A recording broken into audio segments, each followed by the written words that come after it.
Hi plant people, good morning. So ayan po, ngayon ay 10:33 AM and ito po yung itsura ng ating garden. So naiinitan po sila and ngayon po masakit na po yung init. So grabe yung sakit na nung init and yung mga succulents natin guys na bagong tanim, nainitan pa rin po sila hanggang ngayon kasi nag-extend na po ako ng paaraw sa kanila. So ayan. So nandito banda yung net natin guys. Ayan, nandito banda yung net natin. Yung dito banda, meron siyang net kasi hindi ko na binaba yung dito banda sa dulo para hindi ako mahirapan mamaya. So, ayan o. Meron siyang net dito hanggang dito.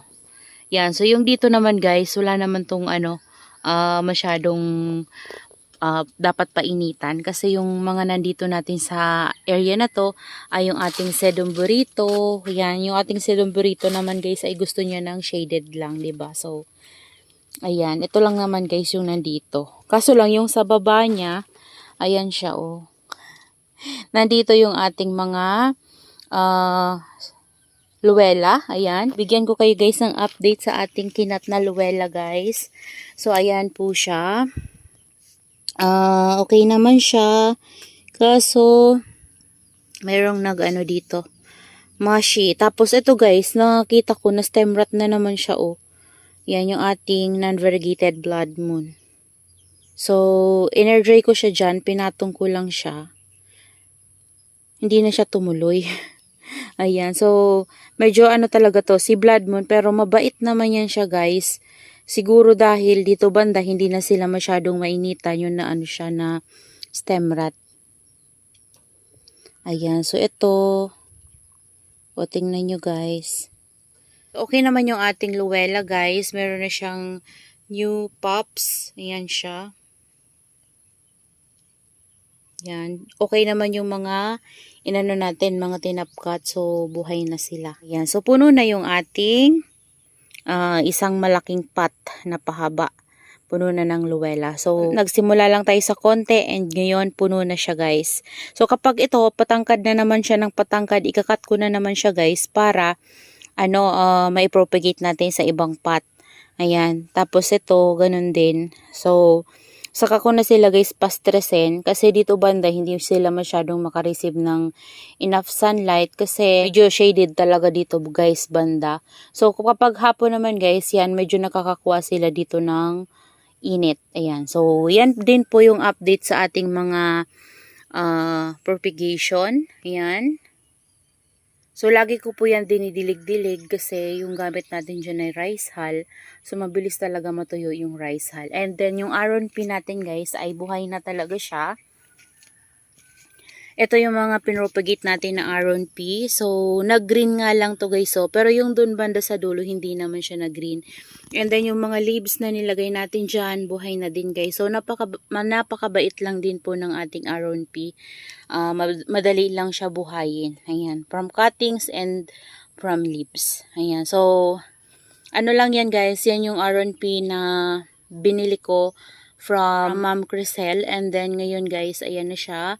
Meron na tayong naipropagate. So, ito yung first propagation ko sa ating Aron P galing kay Ma'am Crisel. So, yung ating mother plant po ay nandun sa ating pot. Ayan siya guys.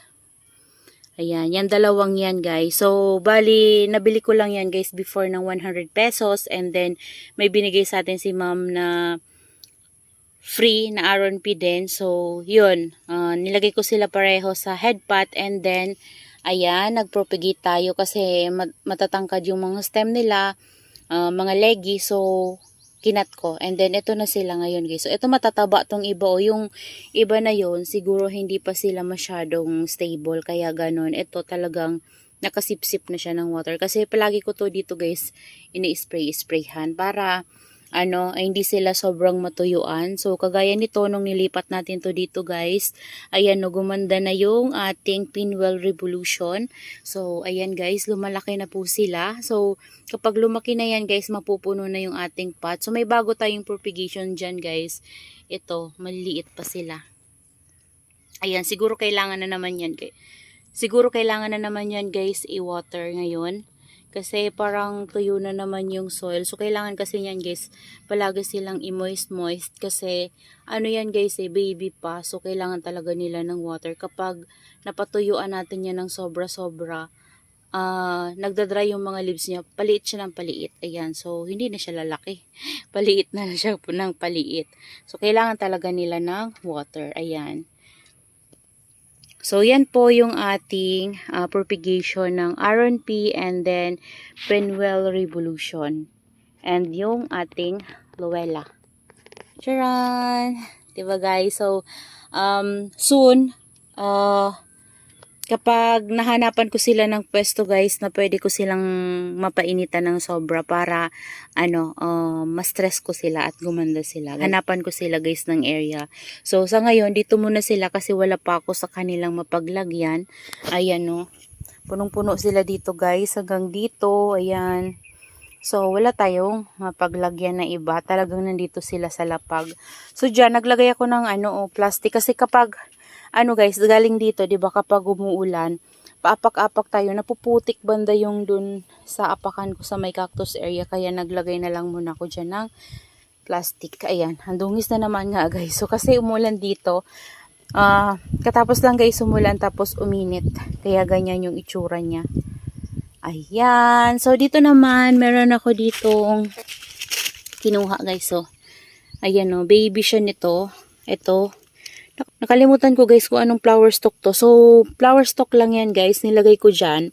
Tinanggal ko yung flower niya. Tapos pinutol ko. Tapos siniksik ko lang yan dyan guys. Tapos nagkaroon na siya ng baby. So, dalawa. So, ginawa ko. Kinuha ko na siya. Tapos, ini-air dry ko. Tapos, itatanim na natin yan. Yan. Pag nag-roots na siya guys, tatanim ko na yan siya. Parang ata yan guys headline ata yan guys. Yan. So, medyo lumaki-laki na yung baby. Kaya tinanggal ko na para magkaroon ulit siya ng panibagong baby. Ayan. So, ito yung ating guys. So, bunny ear. So, dito ko siya nilagay kasi wala akong mapaglagyan sa kanya. So, siguro kailangan ito ng dilig. Nagkakaroon siya guys ng ganyan no. Ayan no, yung itim na yan. Ewan ko kung bakit. Ayan.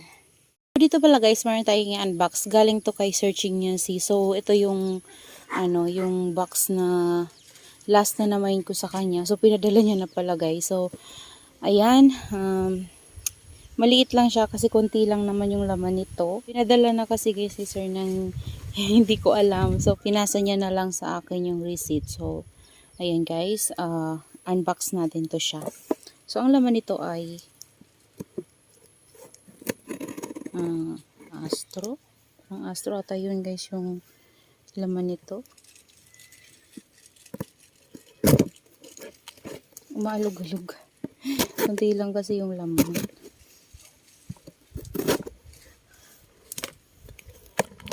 Ayan. Wait guys tigas Ayan. Pakatigas. So, ayan yung laman niya guys. Yan. So, isa-isahin natin. Ayan. So, ito yung una. And, charan. Ayan yun guys. Ang ganda niya oh. Ganda ng pattern ng mga to. Next natin. So, dito ko lang guys sa side. Ito guys, natanggal na oh. Ayan, ang ganda nito guys oh. Ang ganda niya guys. Ang ganda ng niya. Ano ba tawag dyan? May mga guhit-guhit oh. Super ganda. Next natin. This one.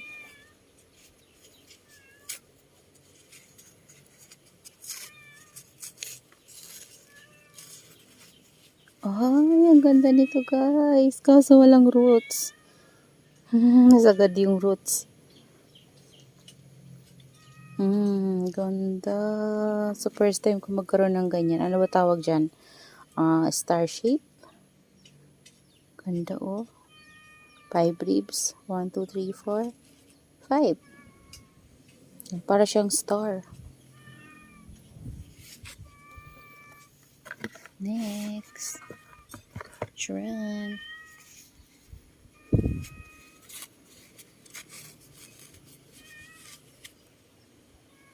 Ito din, super cute. Yan, ako yung nauna sa kanya, yung may mga araw-araw. Yun yung pinili talaga, guys. Ang ganda niya, no? Next natin.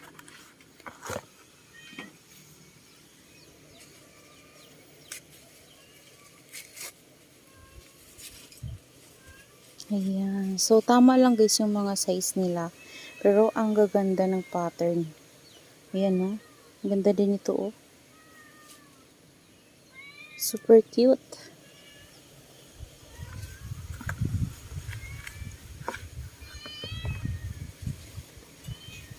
Ito pa.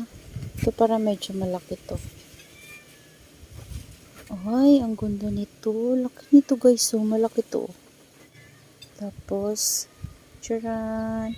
Ganda ng pattern. Ito may roots. Gaganda ng ganito ni Sir guys.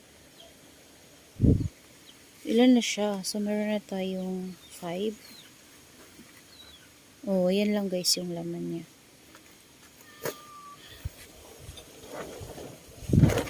Yan, ito.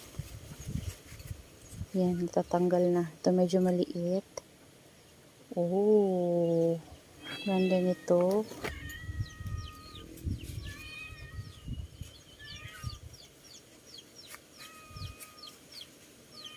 Ito din. Charan. Oh, maliit lang to guys, pero maganda yung pattern. Wow. So, yan na guys, yung na-unbox natin ng mga astro. Yan, so, itong mga astro na to guys, ay lahat po siya 5 ribs. Ayan siya. So, ang ganda-ganda nito guys, oh. Yan. Ganda ng pattern niya. Tapos, this one. Halos lahat sila guys, maganda. Ayan, lalo na to, oh. Super ganda. So, that's all for today's video, guys. Yan, I hope you enjoy watching and see you on my next vlog. Happy gardening, everyone. Bye-bye!